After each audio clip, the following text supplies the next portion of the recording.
Hola gente, bienvenidos o bienvenida de vuelta a mi canal. Yo soy Vicky y hoy vamos a hablar de mis 10 libros favoritos. Es imposible que yo pueda hacer un ranking real del 10 al 1 porque todos estos libros para mí son súper especiales. Lo que he decidido hacer es separarlos sencillamente por géneros. Y vamos a empezar con novela gráfica, que sé que no es un género, pero un tipo de lectura. Heartstopper de Alice Oseman es para mí mi lectura confort. Es esa lectura a la que acudo cuando me siento mal, cuando necesito un empujoncito de vida. Es la historia de Nick y Charlie, dos adolescentes que se conocen porque son sentados juntos en una clase, se vuelven amigos y se terminan enamorando.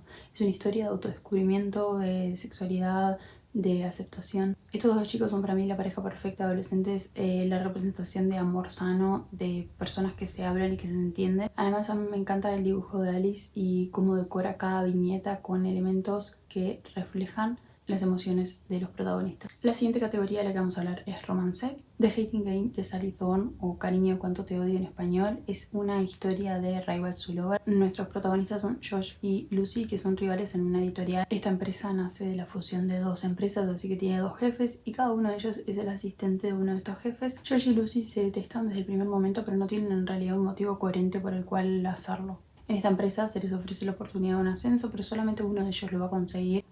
Así que a partir de ahí empiezan a competir, pero también gracias a esa competencia empiezan a acercarse. Me encantan sus discusiones, sus piques, la tensión que hay entre los dos. Es un romance súper básico, pero a mí me hace muy feliz. El segundo romance del que les quiero hablar es Seven Days in June de Tia Williams. Esta es la historia de Eva y Jane, dos escritores que se comunican a través de los personajes de sus libros, luego de haber vivido un romance adolescente que duró 7 días. 15 años después se vuelven a reencontrar y durante el transcurso nuevamente de 7 días buscan reconectar. Es un romance maduro, desgarrador, duro, que toca temas bastante sensibles. Me sentí totalmente conectada con estos personajes, se me hicieron muy reales. Era como que yo podía sacar a Eva y Jane del libro y hacerlos personas. Sentí que es un romance serio, que puede pasar, que puedes ver, que puedes creer que sucede. Y creo que la autora maneja muy bien los temas que toca.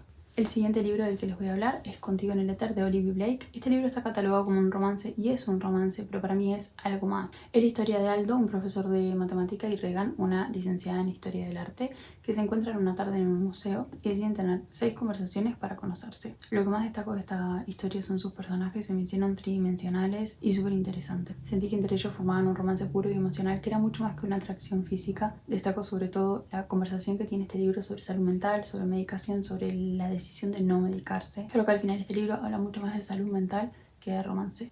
Y este libro tiene unas frases que a mí lo amo. Ahora en conexión a ese pasamos a lo que es la ficción literaria. Uno de mis libros favoritos de toda la vida es Los 7 maridos de Evelyn Hugo de Taylor Jenkins Reid. Evelyn Hugo es una famosa actriz de Hollywood de los años 50 que vivía en la boca de todo el mundo, que tenía una vida súper escandalosa y que llamó la atención por la cantidad de maridos que tuvo. Ahora decide contratar a Monique, una periodista que nadie conoce, pero quiere que ella escriba su biografía para contar toda su historia y todo lo que le pasó. Creo que este libro consiguió encantarme tanto porque cuando yo lo leí no había tanto spoiler en la vuelta, entonces no sabía exactamente qué era lo que pasaba y me terminó sorprendiendo y me terminó gustando mucho. Me gustó mucho el tema de Hollywood, de la industria, de la fama, de la presión. A mí es súper cautivadora la forma en la que la autora decide contar la historia. Admiro realmente muchísimo la facilidad que tiene para hacer que sus personajes parezcan personas reales. Estás leyendo ese libro y quieres ir a Google a buscar quién es Evelyn Hugo, cómo se ve, las películas en las que actuó, terminas el libro y quieres sentarte a ver una peli de ella y te sorprende que esa persona no exista.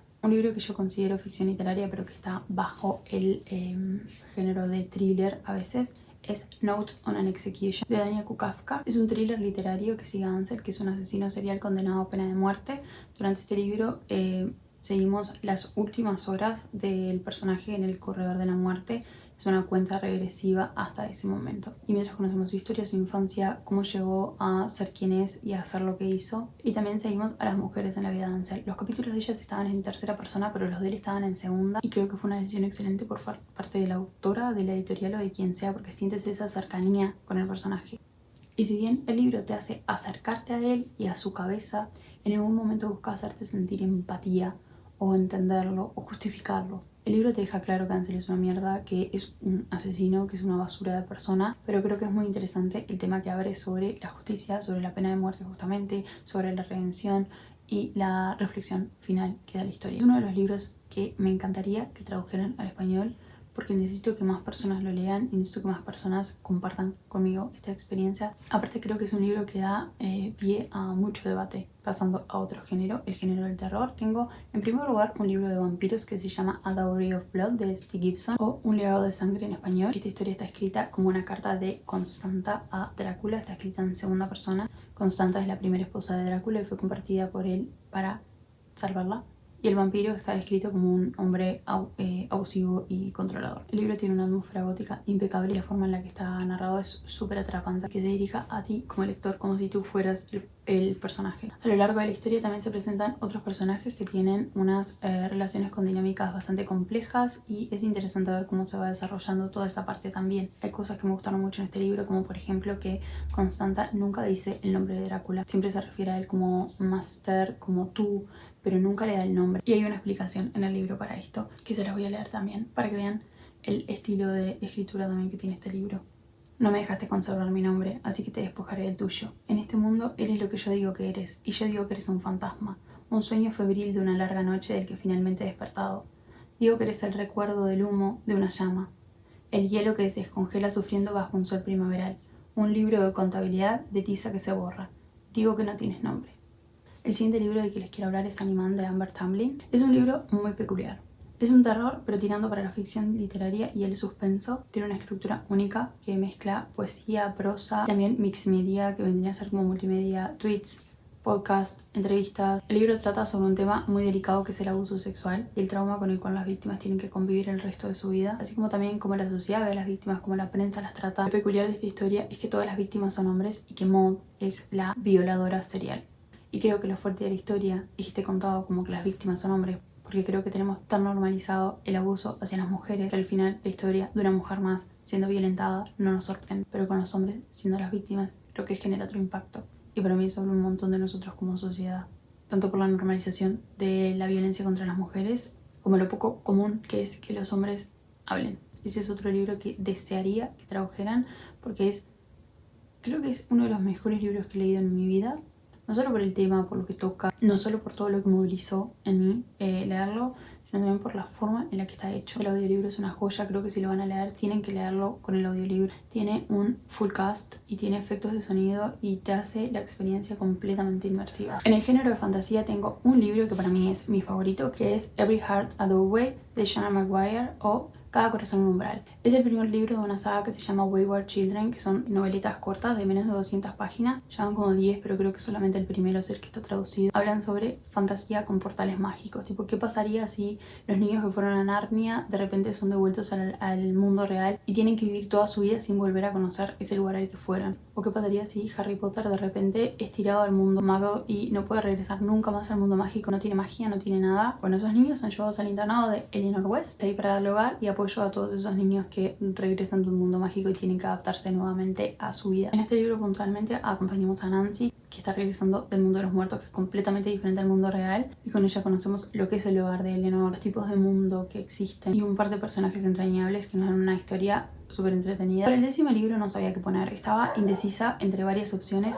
y al final terminé eligiendo un libro de no ficción porque quería mencionar algo de no ficción en esta lista. Y les voy a hablar de Me alegro de que mi madre haya muerto, de Jeanette McCurdy. Es una actriz conocida por ser la coprotagonista de una serie de Nickelodeon que se llamaba iCarly. La historia de esta chica es dura, pero también es real y es necesario, me parece, que la gente la conozca. No solo porque ella sea famosa, sino porque es un tema importante de hablar. Ella nos habla de cómo fue crecer con una madre abusiva, de lo basura que es la industria del cine y la televisión, de la presión de la fama, de sus enfermedades, de sus trastornos alimenticios. Esta historia nos cuenta una historia tan dura, tan cruda, tan real, pero al mismo tiempo sabe exactamente en qué momento regalarnos una dosis de humor. Nos guía por su vida y nos cuenta la historia de todo lo que le pasó de una forma que se siente súper natural, como una conversación que puedes tener con una persona que tienes al lado tuyo. La historia está contada en primera persona y en presente, y hay una diferencia de narración entre el principio cuando es una niña y el final cuando ya es adulta. La diferencia de tono de la historia para marcar esa diferencia de edad creo que está muy bien conseguida. Ojalá algún día se anime a escribir ficción porque yo le compraría todos los libros que saqué. Y bueno, esos son mis 10 libros favoritos de toda la vida. Espero que les haya gustado el video. Suscríbanse si todavía no lo han hecho. Denle like si les gustó. Y díganme en comentarios si se han leído alguno de estos libros, que pensaron de ellos, o si alguno de los libros que les mencioné les terminó llamando la atención. Nos vemos en el próximo video. Chau.